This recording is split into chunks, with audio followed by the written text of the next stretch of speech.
tinha sangue azul na veia, estudou nas melhores faculdades de Jerusalém,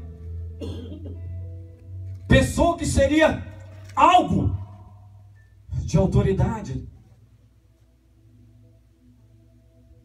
E ele próprio, no capítulo 55, versículo 8, ele diz assim: os teus pensamentos não são os meus pensamentos, os teus caminhos não são os meus caminhos, diz o Senhor.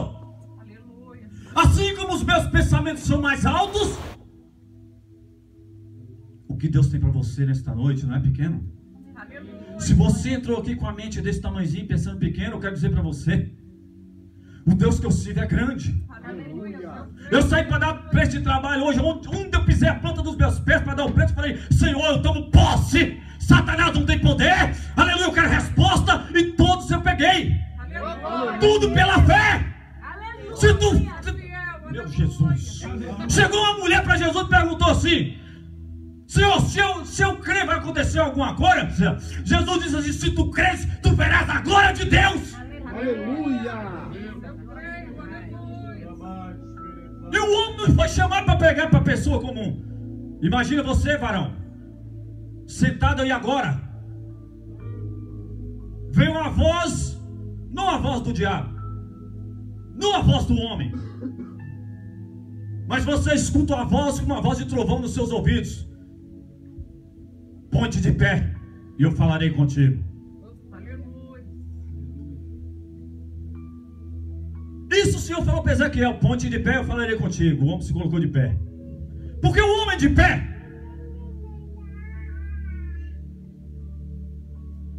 ele não é qualquer um.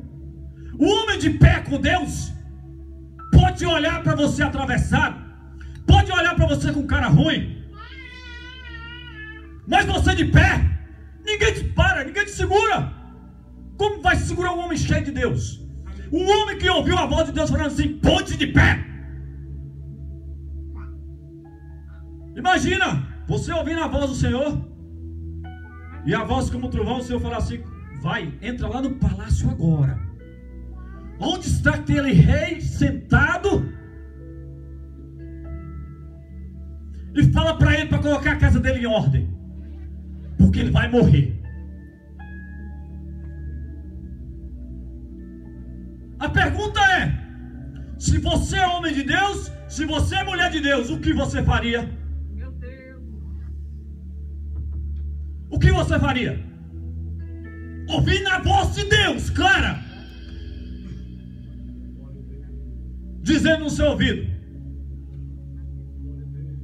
vai lá, naquele palácio. E o homem entra. O homem segura na mão de Deus e fala: Senhor, vamos junto. E entra no palácio. E quando ele entra, imagina ele olhando por um centurião. Imagina. E ele perguntando: Senhor, é esse que eu vou falar? Não. Imagina ele olhando para um sargento. Não.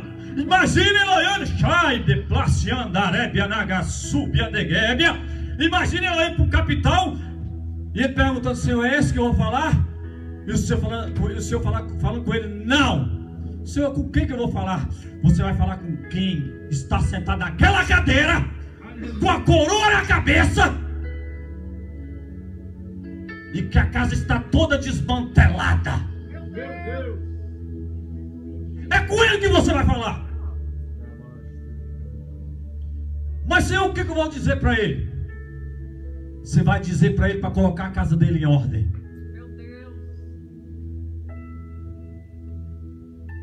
Mas não tem mais e nem menos. Vou acrescentar mais. Além de colocar a casa dele em ordem, você vai dizer para ele que a sepultura dele está aberta, se ele não colocar a casa dele em ordem. Meu Deus. Aleluia. Aleluia. Ramanto de Plácia da Arébia na Gassúbia. Mas Senhor, o caixão dele está preparado. Meu Deus, aleluia. Mas Senhor, eu sou o dono da vida. Foi eu que soprei nas narinas dele. Está sentado naquela cadeira, tem uma coroa na cabeça. cabeça, manda, governa o meu povo, mas quem colocou ele lá foi eu. Eu coloco e eu tiro da minha forma, se não toma posição. Mas Senhor, Isaías, tu és profeta, já falei, você já emprestou os teus ouvidos a mim, você já ouviu, cumpre a missão, vai lá e fala com ele. Profeta que é profeta, não fala só coisas para maciar o ego.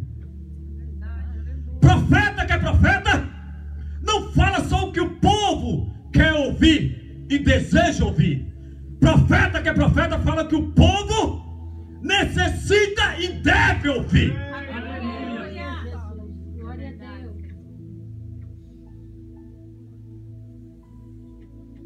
O homem entra lá, entrega a mensagem do Senhor, cheio de autoridade, cheio de Deus, entregou a mensagem e virou as costas. Está saindo, porque quando a mensagem é de Deus, alguma coisa acontece. Porque em Hebreus 4, versículo 12 diz que a palavra do Senhor é mais penetrante do que a espada de dois gumes. Ela penetra entre a alma e o espírito, divide a alma e o espírito, e ela tem poder para entrar nas juntas, nas medulas. Ela é apta para discernir os pensamentos e as intenções do coração. Isso quando entrou, quando dividiu a alma e o espírito do rei, é onde está a angústia, é onde está a tristeza, é onde está a depressão, a divisão da alma. É por isso que muitas às vezes vivem a vida abaixo da média, porque Deus está chamando, Deus está querendo dar algo grande, algo profundo. O Senhor está querendo curar as feridas, as cicatrizes, mas muitas das vezes a pessoa está rejeitando o eterno.